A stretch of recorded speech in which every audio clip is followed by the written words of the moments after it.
करो, अपना सब कुछ गुंबद खजरा कल भी था और आज भी है। मेरे नबी से मेरा रिश्ता कल भी था और बतला दो गुस्ताख नबी को गैरत सुन्नी जिंदा है, उन पे मर मिटने का जज्बा कल भी था। और मुझे इस बात का एतराफ है कि इतनी जलाल भरी और गरजदार आवाज के बाद अब मेरी आवाज की कोई हैसियत नहीं है। जामी मियां साहब जिस तरह से गरजते हैं, ना मेरे पास उतनी आवाज है, ना उतना मजबूत गला है, वो उनको ज़ेब देता है। हाँ, लेकिन मैंने सुना है सैयदना अबू बकर सिद्दीक रदी अल्लाह ताला अन्हु का तीर का निशान कभी खता नहीं जाता था, बड़ा सटीक निशाना था। मैंने ये महसूस किया है कि जब भी हम कहीं निशाना लगाते हैं बराबर कुत्तों को पहुंचता है। इतना तो है, हम बहुत ज्यादा गरज तो नहीं पाते तकरीर के जरिए से। नाजिम भी सही कह रहे थे, ना हमारे तकरीर में जुमलों की रमक दमक कुछ नहीं है। हाँ, बस ये है हुजूर पाक सल्लल्लाहु ताला अलैहि वसल्लम की, उनके दरबार की चाकरी और नौकरी बुजुर्गों ने हमारी गुत्थी में डाला। माओ से हमने सिर्फ दूध नहीं पिया, हुजूर की मोहब्बत भी पिया है। तो अब बात करेंगे तो हुजूर पाक सल्लल्लाहु ताला अलैहि वसल्लम की इज्जत के लिए बात करेंगे।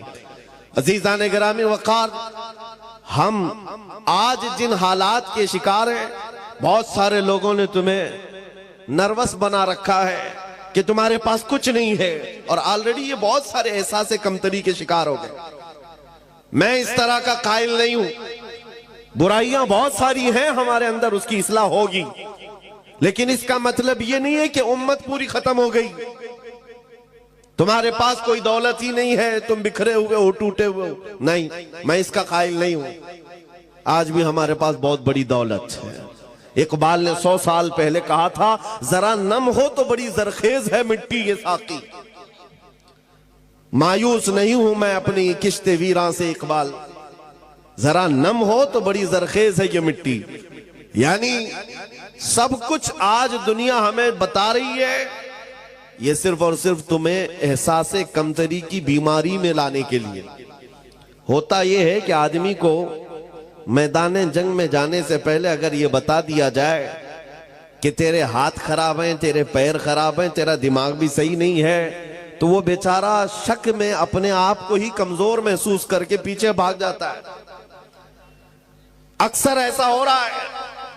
इस कौम को बार बार ये कहकर डराया जा रहा है कि तुम बिखरे हुए हो, टूटे हुए हो, तुम्हारे पास कुछ नहीं, और ये काम सुलह कुल्ली ज्यादा करते हैं।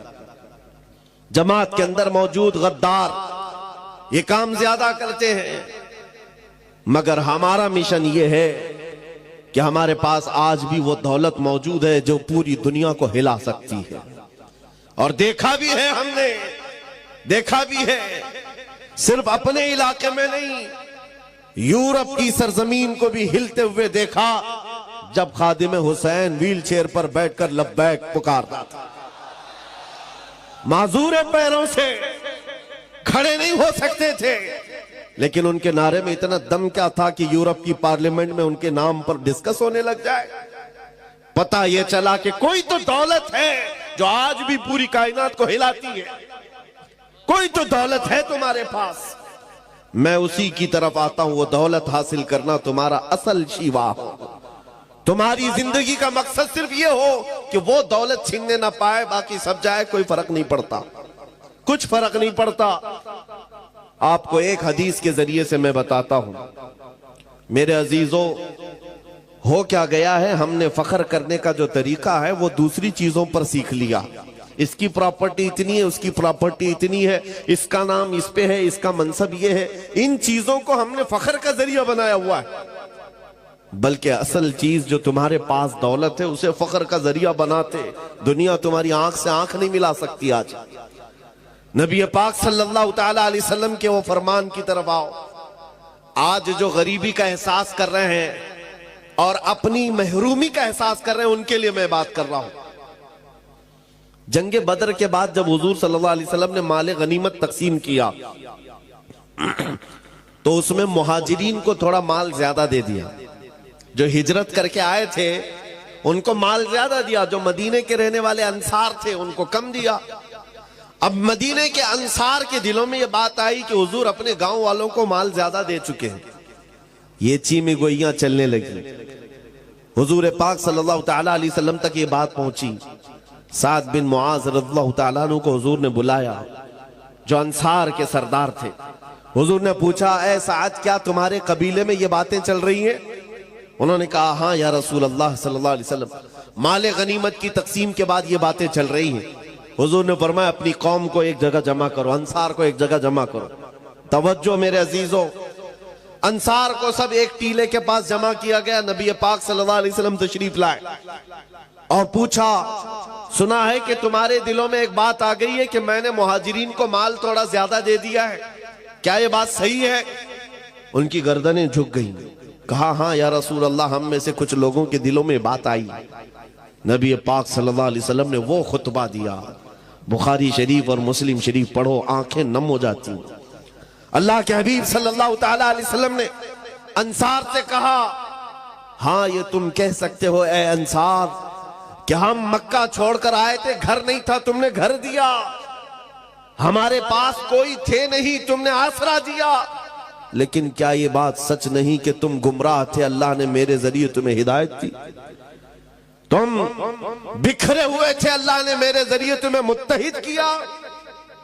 तुमको अल्लाह ताला ने मेरे जरिए से इज्जत दिया। अंसार ये खुतबा हुजूर का सुन करके रोने लग गए। और उसके बाद जो जुमला मुझे बताना है इस हदीस से, वो ये, आखिर में मेरे आका सल्लल्लाहु अलैहि वसल्लम इस खुतबे के क्या फरमाते हैं, वही मेरा टॉपिक है। हुजूर फरमाते हैं, ऐ अंसार की जमात, क्या तुम इस बात पर राजी नहीं हो कि दुनिया वाले माल लेकर के जाएं और तुम अल्लाह का रसूल लेकर के जाओ? तुम अल्लाह का रसूल ले जाओ। अंसार कहते उस दिन इतना रोए थे कि उनकी दाढ़ियों से भी आंसू के कतरे टपक रहे थे। जब रसूल पाक मिल गए तो फिर क्या है? आज वही मैं कहता हूं मेरे अजीजों, तुम्हारे पास वो दौलत है कि अगर नाम लो तो बेइख्तियार तुम्हारे अंगूठे लबों से लग जाते। आज भी वो दौलत है कि नहीं है? मुअज्जिन मस्जिद में पुकार रहा है, अशहदु अन्ना मुहम्मदर रसूलुल्लाह, तुम रास्ते पर चल रहे हो लेकिन अंगूठे चूम लेते हो।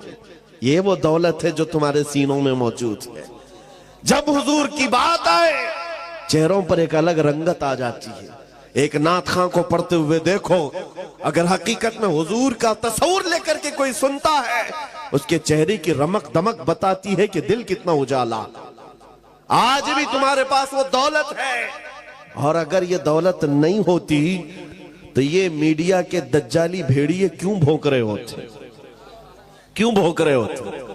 उन्हें तो पता है ये 14% है, यहां पर शुमार भी है ना, 14% है। हमारे लिए Shri Krishna report, Sachar committee report, सब कुछ है इनके पास।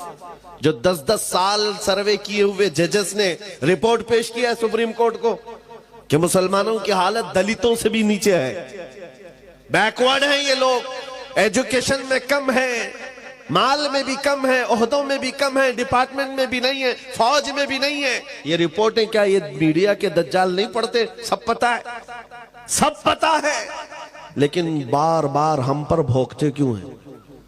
कभी सोचा आपने, जो कौम अपना एक ढंग का लीडर नहीं रखती, जो कौम के पास इत्तेहाद नहीं है, ये मीडिया 24 घंटे इस कौम को निशाने पर रखा क्यों है?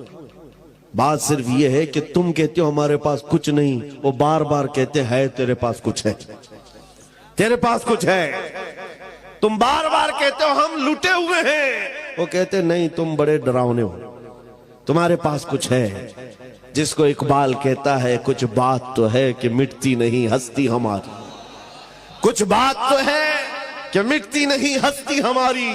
सदियों रहा है दुश्मन दौरे जमा हमारा, तौहीद की अमानत सीनों में है हमारे, आसान नहीं मिटाना नामो निशा हमारा। मेरे अजीजों, जिस दौलत को मैं आपके सामने रख रहा हूं वही हमारे फख्र का जरिया है। इकबाल ने तो दीन की डेफिनेशन जो की है वो क्या है? टोपियां लगाकर घूमना दीन नहीं, दाढ़ियां सजा करके घूमना, इसी को दीन नहीं कहा जाता, जुब्बों को दीन नहीं कहा जाता। दीन क्या है? बमुस्तफा बरसा खैश के दी हमाओस, अपने आप को नबी के कदमों तक पहुंचा दे। दीन इसी का नाम है। दीन